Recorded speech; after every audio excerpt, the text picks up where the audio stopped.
Welcome back, everybody. December 11th, Wednesday, 12/11/2013. Welcome back to the second hour of Fire Your MD Now, where self-informed people who are motivated by compassion and knowledge and frustration with the convention come to share ideas and lift each other up into the light of health and wealth in our time.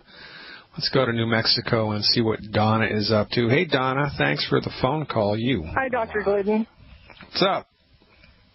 Hey, before I started taking the longevity products, I had a lot of problems with my neck, and I always felt like I was strangling, like someone was choking me. A lot of muscle tightness, and it would be intermittent. And I've been on the products for several months now, and it's come back. And so I was wondering if it could be related to my thyroid. I have hypothyroidism, or if it could be that I'm still not retaining enough magnesium or something for my muscles in my neck. Well, I'm a little confused. So run that by me once more. You had a symptom in the past. It went away spontaneously, and then you started longevity, and it came back? It went away because of taking the longevity. Longevity immediately took care of it. And for how many months was the symptom gone? It'd been gone for about 2 months. And now all of a sudden it's back? Correct. Okay. So there's only a couple things that can cause that. And the most common, of course, is consumption of food that's high in phytates, or immediately before, during, or after you take the calcium supplement or the Beyond Tangy Tangerine, because there's minerals in the Beyond Tangy Tangerine. So food that has phytates in it, phytates bind to minerals and disallow the minerals from absorbing into your bloodstream. And often around the holiday season, people eat food that's high in phytates. Nuts, for instance, are high in phytates. Rice and beans are high in phytates. Spinach is high in phytates. Have you changed your dietary intake in any way, shape, or form? I did. And in fact, unfortunately, I've been under a lot of stress the last couple of weeks and kind of stopped viewing the good food, bad food list, and then that's when this happened. Oh, yeah. So right? Well, there you go. So where there's smoke, there's fire. And that's an interesting thing to talk about because it underlines our fundamental position that, all things being equal, this is a relatively easy thing to figure out. The MDs have convinced us that it's complicated. And if you'd have gone to an MD with this question, they would have done $1,500 of invasive diagnostic stuff, and they still wouldn't have been able to give you an answer, right? So, right, exactly. Yeah. So moving forward, the best thing to understand here is whenever anything new pops up symptomatically in your life, the first thing you should ask yourself is, what have I done differently with my diet or my supplement program? Sometimes people increase their supplements and they'll get a symptom. Sometimes people, they'll stop the Cal-Toddy and they'll switch it out to the Beyond Osteo FX, or they go from the old Beyond Tangy Tangerine to the new Beyond Tangy Tangerine, or they fall off of the diet with the 10 bad food list, or whatever. And the first thing to consider is, what have I done differently? Because that's usually what happens here. So the good news is, all you need to do is get back on the good food, bad food diet. And let this be a lesson to you, because this happened to me. I don't know if you heard this story, but my fiancé and I were in Paris in the end of May, got engaged in Paris, by the way. Thank you very much. Thank you very much. And I fell off the gluten wagon when I was in Paris with French bread, and I paid for it horribly. I mean, for 48 hours after eating the French bread, I was in the bathroom every hour, and it took me 4 days completely to recover from it all the way, man. It hit me, and it hit me hard. And I only had like 3-4 pieces of French bread. That was it.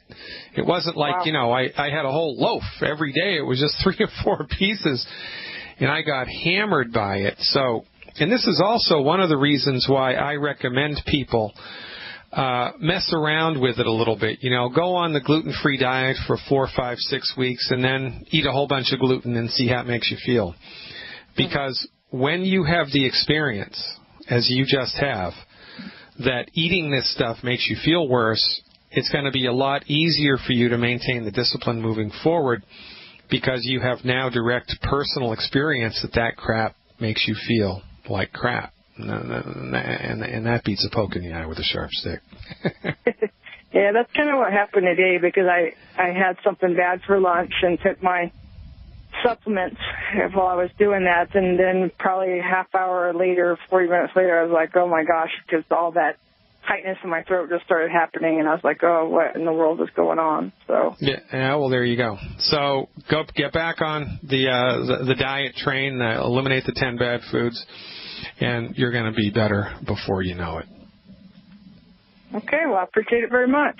All right, Donna, thanks for the phone call. Thanks for the trust. Now, get out there and get her done. From New Mexico to South Carolina, let's talk to Dennis about arthritis. Hey, Dennis, thanks for calling. Doc, how you doing? Live. I'm good. How can I help? Doc? Good, man. Thank you, brother. I was going to say, Doc, you rock. I got a lady friend that she's had arthritis, degenerative arthritis, for 20 years. Ouch. It's gotten worse. It's in her hand and her neck, and she said that her neck is stiff on the right side, and it pops whenever she turns it. One of the things she did mention to me was, I told her about, the medical nutrition. She said that she gets nauseated whenever she takes vitamins. She weighs about 160 pounds, and I was wondering what you might recommend for her. Okay, so, the recommendation is relatively easy at 160 pounds, right? So it's a bone and joint problem. So what we're attempting to do is support and promote the structure and function of the bones and joints. That's most easily accomplished by eliminating the 10 bad foods and doing one healthy bone and joint pack and 2 bottles of, how much does she weigh, 160? Yes, sir. All right, so here's what I would do. I'd do 1 healthy bone and joint pack. 1 healthy bone and joint pack. 1 bottle of 1 extra bottle of Beyond Osteo FX.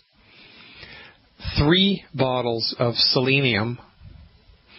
And 1 extra bottle of glucogel at the 240 count. So that's 1 glucogel 240, 1 Beyond Osteo FX, 3 selenium, and 1 healthy bone and joint pack.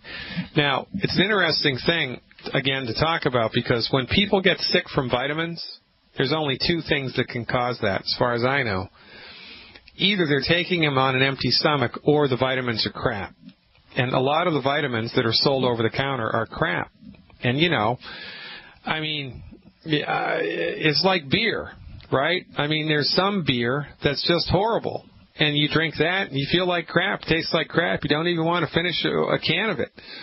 It's same with wine. Some wine tastes like crap. You can't even, it's like, oh my God, I can't even drink any more of that. Just throw the whole darn bottle out. Or it's chicken soup, right?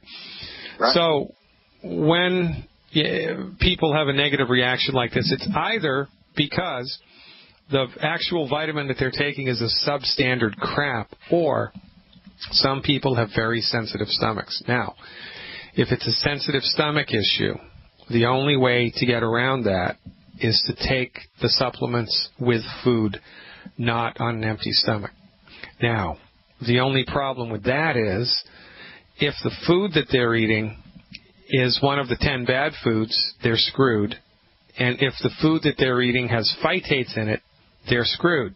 So they just have to make sure that they've eliminated the 10 bad foods and that they're not taking any of the nutritional supplements with a meal that has phytates in it. Now, it's easy not to eat phytates, but you have to educate yourself about what that is. And you may want, I did a whole webinar about that. That's how important this is. It's called Maximizing the Absorption of Your Supplements.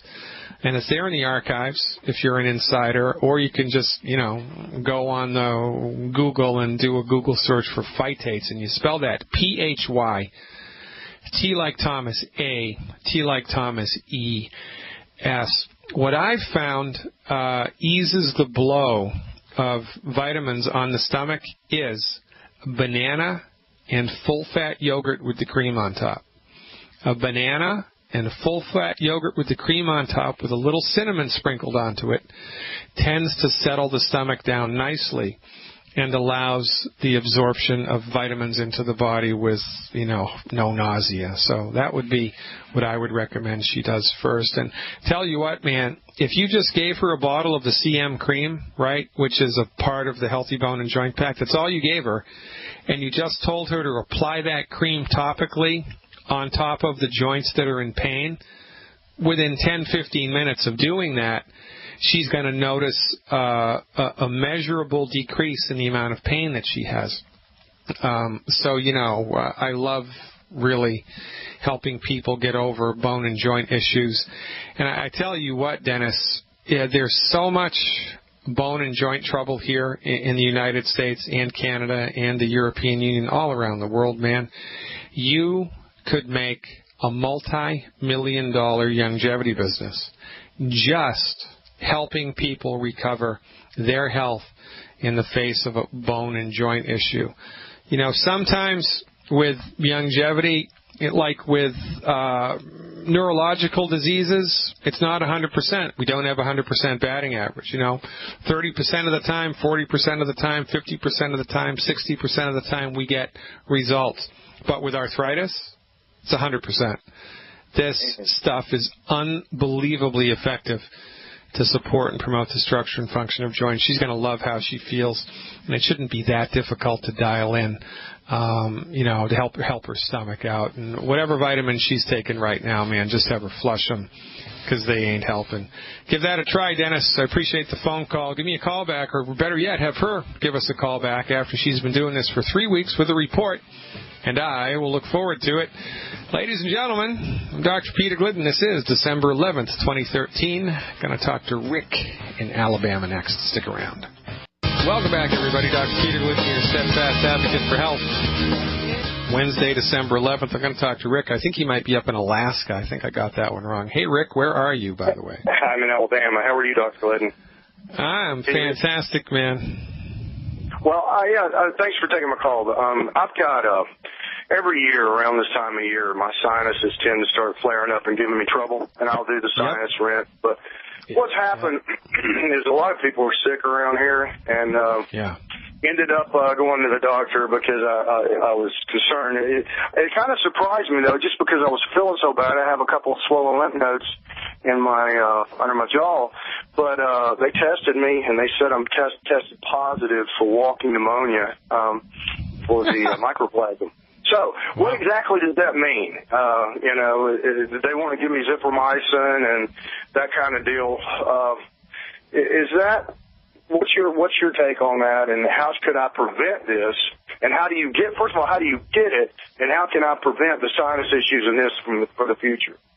Well, most excellent questions, and this really opens up a big kettle of fish, and it's a historical kettle of fish. So we're not the first people to, have horses in this race, right? Years ago, when Louis Pasteur first discovered germs, right, he discovered there were little microbes you could see with a microscope and that they had something to do with health or the lack thereof. There was a gigantic debate in the scientific community as to whether it was the germ itself that was the problem or the environment of the body that gave the germ a place to live. And there were two schools of thought. Louis Pasteur, until his deathbed, said it's the bug, the environment is irrelevant. There was another guy, his name was Beauchamp. He was a French guy like Pasteur. And Beauchamp said it's the terrain of the body, it's the environment of the body. If the body is healthy, the bug won't be able to live there.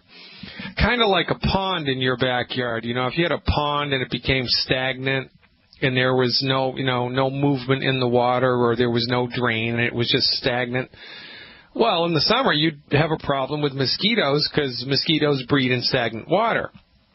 But if the pond was healthy and it wasn't stagnant and the water was moving and there was good water in and bad water out, there weren't going to be any mosquitoes there. Now, Does that mean there's no more mosquitoes in the world? No, it just means that they can't live in your backyard anymore because you changed the environment. So this debate rages even today, and, you can guess where the lion's share of the scientific community came down. Everybody says it's the bug, it's the bug, it's the bug, it's the bug, and that's why antibiotics are all the rage.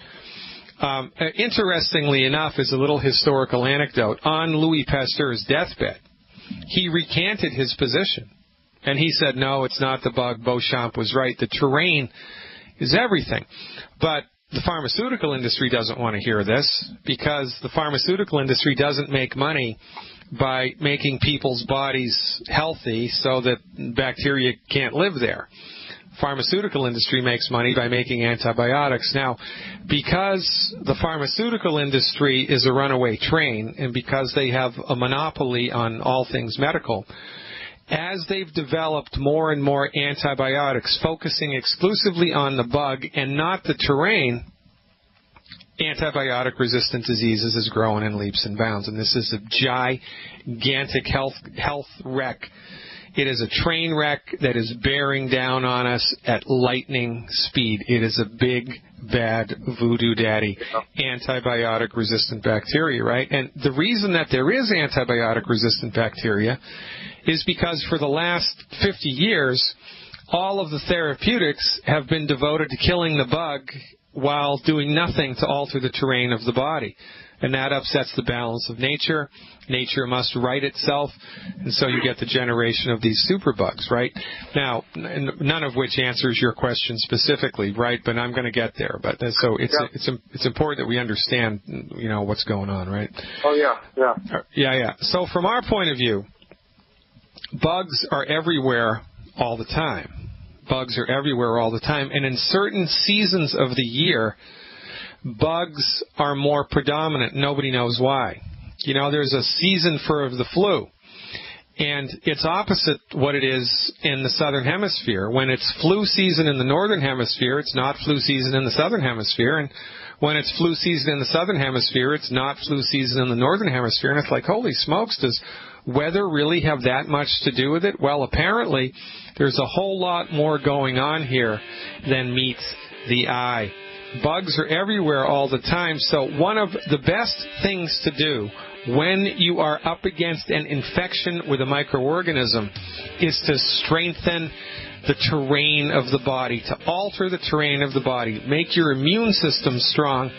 And stick around with me, Rick. I'll tell you exactly how to do that after the break. I'm Dr. Peter Glidden, ladies and gentlemen. This is Fire Your MD Now. Welcome back, everybody. Music always makes me happy. I don't know why. I'm Dr. Peter Glidden, your steadfast advocate for health, welcoming you to another live edition of Fire Your MD Now. We're talking to Rick in Alabama about how to have a healthy immune system. You still with me, Rick? I'm still with you. All right. So a couple things we can do here to strengthen the immune system. One thing is during cold and flu season, make sure that 50% of everything that you eat is protein, because your immune system is made from protein. That's what it's made from, right? That's one I've never heard. Yeah, well, there you go. That's why we tune into this show, right? So immune system, your bones are made from minerals, right? Well, your immune system's made from protein. So by eating more protein, you're going to automatically strengthen your immune system, number one. Number two, you got to cut down on foods that are high in sugar. Now, remember, sugar is not a big bad voodoo daddy. Sugar, your DNA is made from sugar. I mean, your chromosomes are made from sugar. Sugar is very important to the human body, but the problem with sugar is that in the United States, we eat way too much of it. I mean, there's way too much sugar in all of the food that we eat. So sugar puts a part of your immune system to sleep, actually. When there's too much sugar in the blood, there's a little Pac-Man-like part of the immune system called a macrophage. And when there's too much sugar in the blood, that little macrophage goes to sleep. and it's the macrophage's job to eat up bacteria, kill bacteria and viruses and whatever it encounters. And, well, when it's asleep, it can't do that, which ironically means that one of the worst things that anybody can do when they're sick is orange juice, because it's way too high in sugar, even if it's natural fruit sugar. So you got to cut down on sweet stuff, even if it's naturally occurring sweets like honey or agave or orange juice, for goodness sake. You got to watch your sugar intake during cold and flu season. Third thing that you do is the most common vector for these things to get into your body is through your hands. So, you know, someone will have an infection, they don't know it, and they cough and they cover their mouth, or they sneeze and they cover their mouth, and now the virus or the bacteria is on their hands because they just coughed some of it out. So then they touch a doorknob, they open a door, or they put their hand down on a countertop or on an escalator or whatever, and now the virus or the bacteria is there on whatever they touch. And now you come along, you open the door with your bare hand, now the virus or the bacteria is on your hand, and, you know, you put your hand up in your eye and you take something out of the corner of your eye, or you take something out of one of your teeth with your fingers, and now the virus or the bacteria is in your body. So Youngevity's got an awesome product. It's called Pure Works Foam. Pure Works Foaming Cleanser. It's an oil-based antimicrobial foam that lasts for about 5 hours. So, and they got a big bottle of it, they got a little bottle of it. I put a big bottle of it at home, and I put a little bottle of it in my car during cold and flu season. And every time I think about it, I just squirt some of that stuff on my hands and rub it around. One dose of that stuff lasts about 4 to 5 hours. So just by having that on your hands, it reduces tremendously the amount of exposure that can come into your body. It's kind of like having a force field around your body, kind of, sort of. Now, once an infection is present, like it is for you, apparently, I mean, it's possible that they got the diagnosis wrong. It's possible that they screwed it up. But when there's an active bacterial infection or an active viral infection present in the body, Killer Biotic is a formula that Dr. Wallach developed. It's an herbal formula with 3 or 4 different herbs in it. And these herbs increase the action of your immune system. They do it in different methods. So it's kind of like the cavalry, bringing the cavalry over the hill when you take the Killer Biotic. And the recommendation, nobody knows. We're kind of beating around the bush with the dose. I'm 200 pounds, and if I get sick, I do 9 or 12 Killer Biotic a day, depending on what mood I'm in and how much I think I need it, 9 or 12 Killer Biotic a day. It's best to do that with a meal because the herbs are a little harsh on an empty stomach. 9 or 12 Killer Biotic a day. Make sure you eat a lot of protein and decrease your consumption of sugar. And colloidal silver in a nasal spray. Youngevity does not sell a nasal spray bottle, but you can get colloidal silver in a nasal spray at the health food store, and you squirt that stuff in your nose every 2 hours. In each nostril, give a couple of squirts of the colloidal silver in each nostril every 2 hours all day long, and the colloidal silver kills stuff on contact. It kills it, and it just kills it. But it kills it in a way that isn't harmful to the body like antibiotics are. Yeah. All right. Now, the last thing that you want to do, because of your tendency to always get a sinus infection, during cold and flu season, do more essential fatty acids. Okay. Because one of the reasons that people tend to get upper respiratory tract infections is not because of exposure to the bug, but it's the environment of the nose. So, you know, bugs are everywhere all the time, but when the environment of your sinuses, when the environment of your upper respiratory tract becomes funky, it becomes a lot easier for the bug to feed and breed inside your nose. One of the ways that the environment of the nose and the sinus cavities gets funky is from drying out, and that happens a lot in the winter months, but you can avoid that by taking more essential fatty acids. So you might want to experiment with doubling the amount of EFAs that you take every day during cold and flu season and or when you're in the thick of it. Now, because of the presence of antibiotic-resistant crap in the world right now, my recommendation for walking pneumonia, I mean, if you even have it, is use antibiotics as a last resort. A last resort.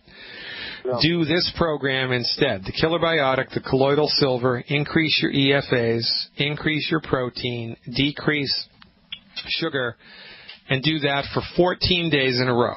14 days in a row, and 9 times out of 10, and I just made that number up, you're going to kick it, you're going to get on the other side of it. Now, there's one more thing I want to throw out here, and I've never talked about this on the radio before.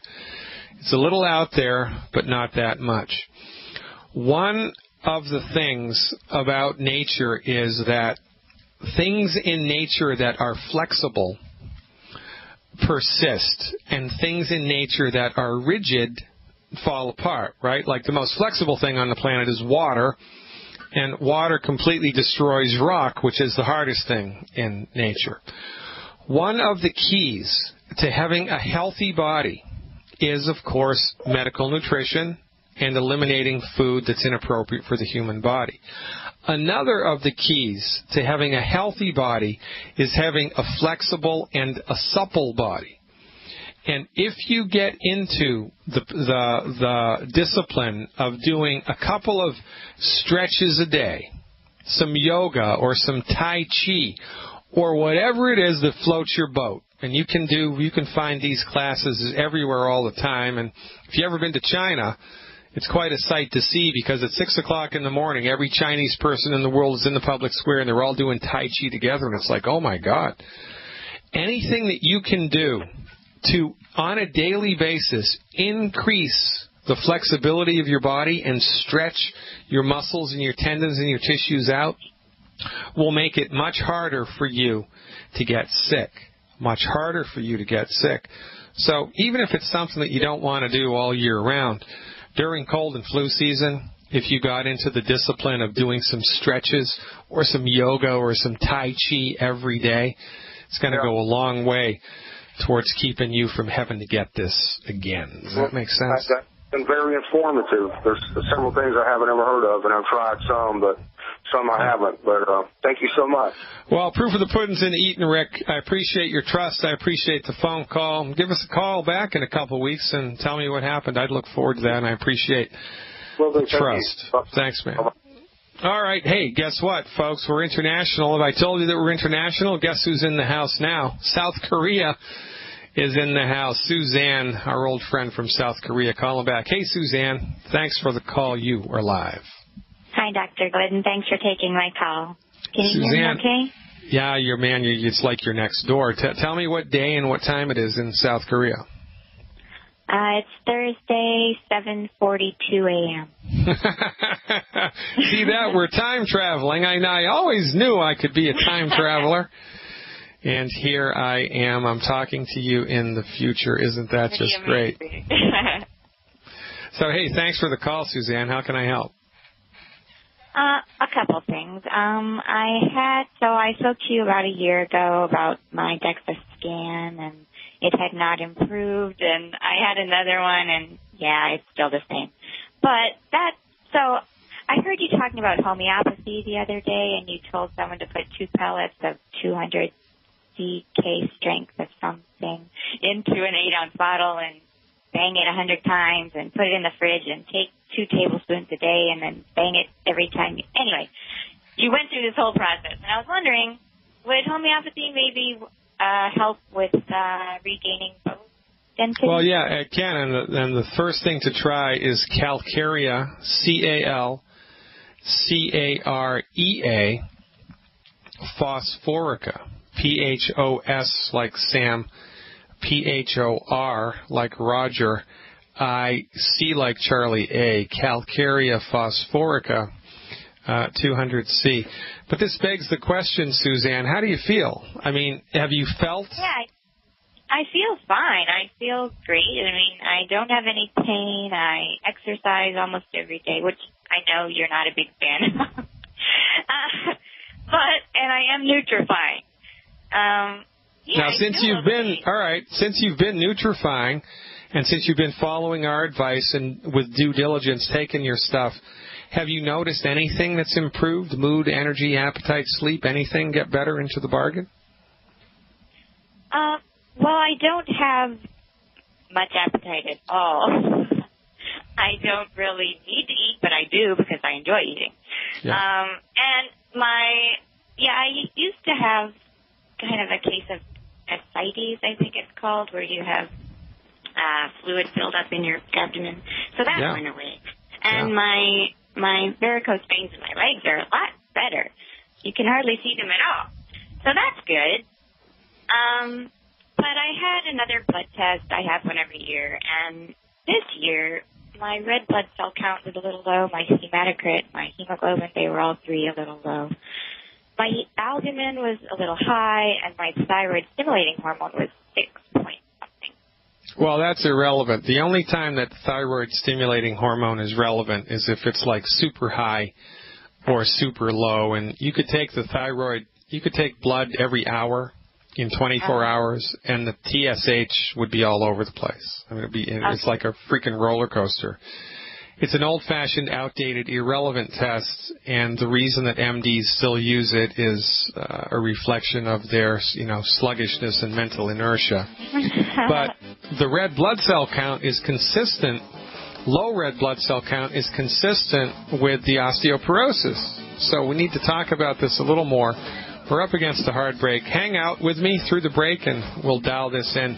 I appreciate the phone call. Ladies and gentlemen, I'm Dr. Peter Glidden. We're talking to South Korea. How about that? Stick around. Welcome back, everybody. Finishing out today's show, Wednesday, December 11th, 2013, with Suzanne in South Korea. Let's see if she's still there. You still with me, Suzanne? Yep, I'm still here. All right, good. So red blood cells, of course, are made in the middle of the bone in a tissue in the body called the bone marrow. And if you cut somebody's arm off and you looked at the bone, there's a little bullseye red thing right there in the middle. That's where the marrow is. It's right in the middle of the bone. Now, from our point of view, when the bones lose bone minerals, they lose their structural integrity, and the body is always trying to support the bone's structural integrity all the time. When it runs out of minerals, it will replace the minerals with connective tissue, and connective tissue starts infiltrating the bone marrow where bone marrow should be, and this all goes back to not enough minerals and building blocks for the bones. So often what we find in people who are suffering with osteoporosis, either mild, moderate, or severe, or even, quite frankly, any type of an arthritic problem, mild, moderate, or severe, you can also have a reduction in red blood cells because the bone marrow has become compromised because of the bone problem to begin with. So I'm not surprised that this is happening with you. Now, the good news is that you are experiencing traction with the program, and that you've experienced in the last 12 months a remarkable improvement in other conditions across the board.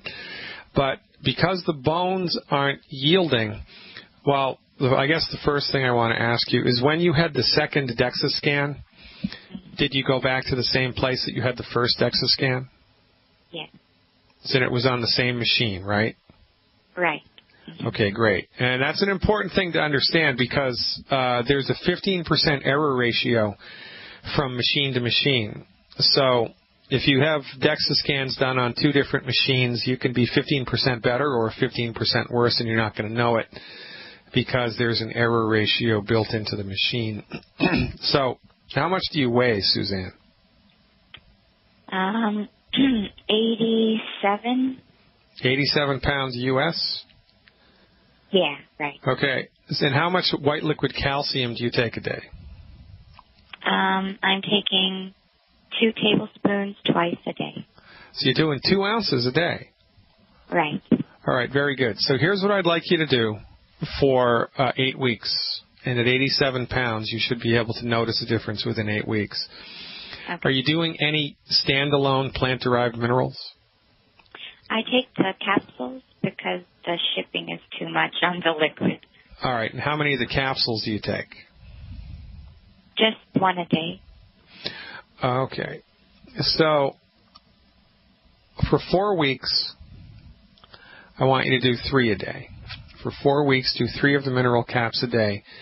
And make sure that you're not taking the mineral caps or the white liquid calcium on top of a meal that's high in phytates. And you've got that dialed in, right? I'm not sure. So phytates are in, like, nuts and beans. And rice and spinach. There's a whole host of foods that have phytates in it. It's a really easy thing to figure out on the Internet.